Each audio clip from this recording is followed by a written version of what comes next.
राम राम मंडळी. निकाल निकाल आणि निकाल.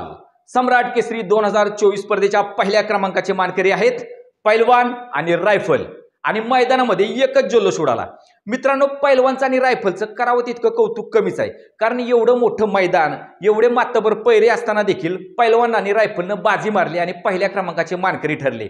2 लाखाचं बक्षीस स्वतःच्या नावावर केलं आणि गुलाल सुद्धा सम्राट केसरीचा स्वतःच्या नावावर केला. त्यामुळं पैलवानचं आणि रायफलचं पुन्हा एकदा मनापासून अभिनंदन मित्रांनो. पण बैलगाडा शौकीनांना जो निकाल अपेक्षित होता तो घडला नाही हे मात्र खरं आहे. लोकांना खूप अपेक्षा होती बकासूरकडनं की बकासूर कमबॅक करल, आणि बकासूरनं त्या पद्धतीनं फायनल सुद्धा गाठला होता. बलमानं सुद्धा फायनल गाठला होता. म्हणजे मागच्या एका व्हिडिओमध्ये आपण कालच्याच व्हिडिओमध्ये म्हणलं होतं की बकासूर आणि बलमाची आपल्याला फायनल बघायला मजा येणार आहे, आणि झालंही तसंच.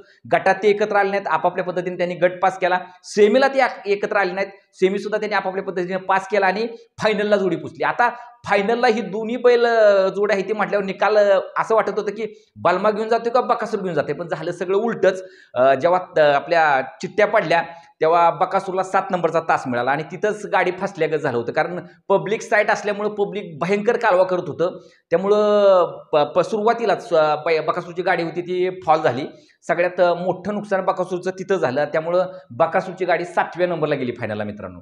खूप वाईट घटना घडली असं म्हणायला हरकत नाही. नाहीतर बकासूरनं ना सगळ्यांना ताणून मारला असता असं म्हणायला हरकत नाही, कारण बकासूर तेवढ्या ताकदीने पळत होता आणि त्याच्या जोडीला होता जावेद भाईचा सर्जा. त्यानं सुद्धा खूप ताकद लावली होती गट आणि सेमीला. पण फायनलला अनफॉर्च्युनेटली शेवटच्या 7व्या तासाला लागल्यामुळं पुन्हा एकदा पब्लिकच्या त्या प्रेशराईजमुळे असेल किंवा कसं असेल ते फॉल झाले.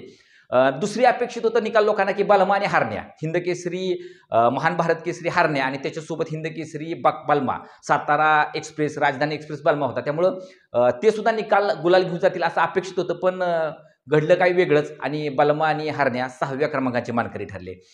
त्यानंतर सगळे निर्णय अनपेक्षित लागत गेले, पण सगळ्या बैलगाडा मालकांचं कौतुक जेही या फायनलसाठी पात्र होते, कारण एवढे मोठं मैदान, चुरशीचं मैदान झालं. 28 गट, 6 सेमी आणि 1 फायनल झाला. जबरदस्त लढत झाली आणि एवढं सगळं घडत असताना एक गोष्ट मात्र चांगली ध्यानात राहते, ती म्हणजे सेमी क्रमांक 3 जिथं गर्निकीचा राजा आणि बकासूरमध्ये लढत होती आणि बकासूरनं अगदी तोंडानं गाडी मारली. म्हणजे थोड्याशा फरकानंच म्हणायला पाहिजे. म्हणजे गर्निकीचा राजा पण कमी नव्हता आणि लारानं सुद्धा लई ताकद लावली होती, पण बकासूर तिथं भारी पडला, यात काही वाद नाही. आणि बकासूर त्यामुळे फायनलला गेला होता.